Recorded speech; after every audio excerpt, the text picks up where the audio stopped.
I'm a baby boomer. I was born just after the war. We've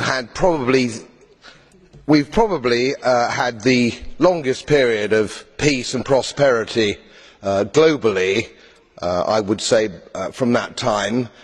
I've put a little bit of modest money away so I can hand something down to my family when I pass on, largely because I've never spent more money than I've earned, and I've been prudent, and I've worked moderately hard. Now, it always seems to me as a complete surprise to politicians how countries get in debt. Let me explain, because I don't think you really understand it. It's because politicians consistently spend more money than they raise in taxation, more money than they can possibly raise in taxation, most of which, in point of fact, they actually waste.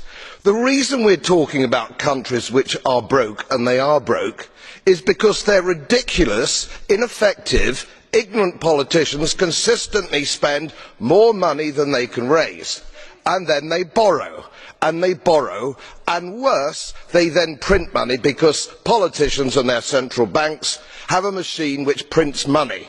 You do that as a private citizen and it's a criminal offence. You would go to prison for doing that, and politicians and their central banks do it all the time. Let me explain to you that these countries are broke, and they are broke because of their own stupid leadership and politicians, and it is immoral to ask ordinary taxpayers of any country to pick up the tab for failed politicians and failed banks. They are defaulted, they are broke. For God's sake, let us all of us admit it.